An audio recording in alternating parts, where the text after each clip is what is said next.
Yes. Hey everyone.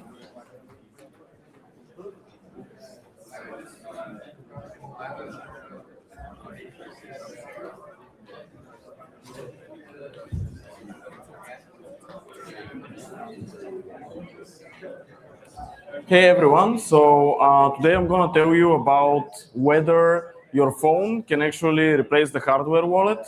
And spoiler, yes, we do think that it's possible. I'm just gonna wait like 10 seconds until it gets a bit quieter. Yeah, cool. So, what are some of the drawbacks of hardware wallets in general? So, one of the issues with hardware wallets, as you're perfectly aware of, is blind signing. And the reason for blind signing is that they're inherently limited in their screen size. So, most of the hardware wallets have really small screens. Now, lately, this is changing. Like both Resort and Ledger have realized that this is not the way, and they've started making devices with bigger and bigger screens. But still inherently the hardware wallet is not connected to a network, so you don't really have the same resistance to blind signing as you have with wallet extensions. Wallet extensions can be way better in terms of transaction simulation and in terms of how they visualize transactions. So then the second real drawback is the onboarding cost. So I'm sure that all of you have friends that you've tried to onboard on hardware wallets, and initially they're kind of skeptical whether they should spend like $200 on a device that they don't really understand. And finally, we have slow updates. And the issue with slow updates is that, for example, EIP 7702 is a perfect example of this because EIP 7702 got launched 1 year ago, and we still don't have support in Trezor and Ledger today. So, can your phone be the solution to this? And yeah, we think it can be. And we at Ambire recently rolled out safe support. And generally, we're moving towards this vision that safe accounts can generally replace hardware wallets. So let's dive into how. So we're working on an EIP that we've tentatively called multisigs. This is probably going to be changed in terms of naming, but yeah, that's the name for now. And you have 2 keys, and it's powered by safe. And how does it work? You have a regular seed, which is 24 words length, but you generate half of the seed on your phone, and you generate the other half on your laptop. And they never meet, so you never enter the same seed together on a single device. And during onboarding, the 2 devices that you're going to use, so your phone and your laptop, or your phone and your PC, doesn't really matter, they communicate only through QR codes. So there is no other communication channel. So it's completely secure in terms of communication. And you get a list of accounts, just like you get on Trezor or Ledger, each with a key on each device. So each of the accounts that you got to choose from has 1 key on your phone and 1 key on your laptop. So after this, it's like a standard 2 out of 2 safe. But in practice, it's like a new bank. So it's like Revolut, it's like Monzo. You actually do the transaction on your laptop or your phone, and then you confirm on the other device. So how do the devices actually communicate? So during onboarding, they communicate with QR codes. So any one of you who has ever tried QR-based hardware wallets, I know that it's kind of niche, right? But certainly someone has tried them, knows how this works. So you just get a QR code, and the other device has to scan it. And afterwards, it's using the Safe API, so it's auto-magic in a way. So you just open your phone, and you have a notification, a push notification for the transaction that you have to confirm, and you just see that if you want to confirm it. So yeah, the real important thing in terms of security, because we are claiming that this is as secure as hardware wallets, if not more so. So critically, why is this as secure, if not better? And the reason is that if you look at the lifetime chances of your key getting compromised, and of course we're excluding like social vectors, we're excluding I was phished or like generally social attacks, but if you look at the chance of a single key getting compromised by malware or by a side channel attack or by a supply chain attack, of course the chance of a key getting compromised on your laptop is far greater than the chance of a key getting compromised on your hardware wallet. But if you multiply the chance of both keys getting compromised, then you get something which is as secure as a hardware wallet or even more so. So if you're still unsure, and that's a really critical one, I'm sure that some of you remember the Trust Wallet exploit, and this is a really scary one. So Trust Wallet got compromised because during the creation of the seed, they weren't using secure entropy. So what this means?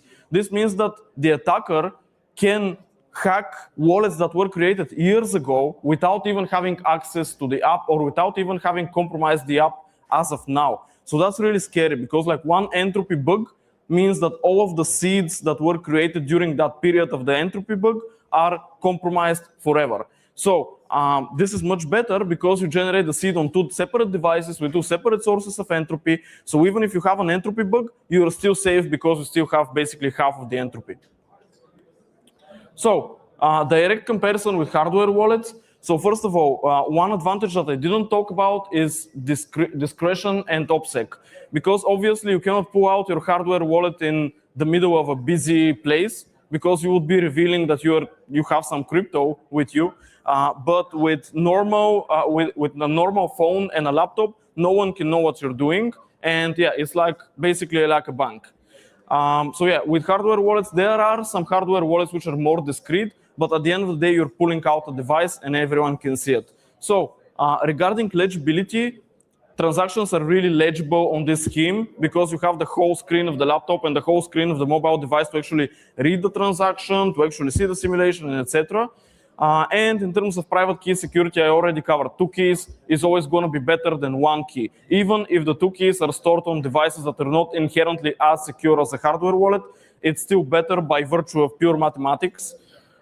And regarding support for new EIPs, new networks, etc., it's much easier to add those to this EIP rather than to hardware wallets.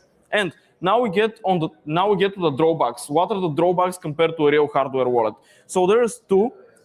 One of them is that the hardware wallet is forcing you to review the transaction on a different provider, which is amazing because let's say that you're using the same application on the mobile and on the laptop, and it has the same code base and it has the same bug in regards to transaction legibility. This is something that could be theoretically prevented by a very good hardware wallet because the hardware wallet has separate like parsing of the transaction. And finally, we have support for non-EVM networks. For this EIP, currently it's only for EVM networks, but in the future it can be adapted to Bitcoin, Solana, like basically any network that supports multisigs. But yeah, for now it's not supported.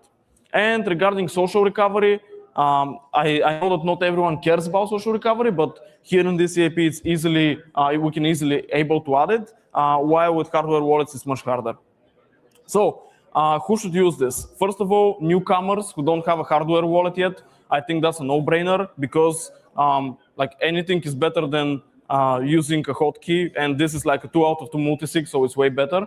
And of course, crypto natives who might be coming from hardware wallets, might have a hardware wallet, but would still appreciate the OPSEC advantages and the legibility advantages. And finally, DAOs and big teams that are used to using safe, because as I said, this is basically a safe account, so it's future-proof. You can add different methods of recovery to it in the future. You can add other signers, etc.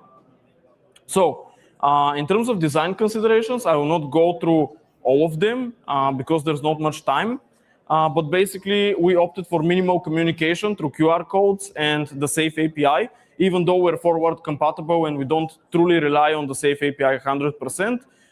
And there is a cross-device entropy exchange where you have to enter some of the words of the different seed, so of the other half of the seed on the other device. And really important one, why seeds? Why we cannot kill the seed yet, but we can make it better. So first of all, the seed phrase is reliable and foolproof. You always know that you have a backup and you're sure about it. This is not the case with passkeys. This is not the case with social recovery, because social recovery, you have to test it periodically whether your friends still have the key. And with a seed, you know, as long as you have the seed, you're fine. Of course, there is no magic, and you're sure that it will work in 10 years. And it takes really short amount of time to recover a seed, rather than social recovery, which can potentially have like time restrictions and etc. So you have fireproof backup options like CryptoSteel, and we already have like a very big knowledge base of how seed phrases work and a lot of collective knowledge about how seed phrases work. And of course, this allows us to be compatible with Bitcoin and Solana eventually. Like as I said, this scheme can work on any chain that supports multisigs. So in terms of future developments, as I mentioned, non-EVM networks are on the map, full smart accounts, so essentially mutable accounts, and stronger walkaway test, because right now it passes the walkaway test, but with some UX degradation, because if we don't have the safe API, then we are not able to have the smooth UX of Revolut or Monzo, etc. So yeah, that's pretty much it. I think I have time for one question maybe. Oh no, one more slide. So why a standard and not a proprietary Ambire feature? So any serious alternative to hardware wallets needs to be not vendor locked in. So yeah, basically that's why we decided to make this into an EIP. And in case it's not clear, it will be compatible with other wallets and not only Ambire. So yeah, that's pretty much it. I'm out of time. Thank you.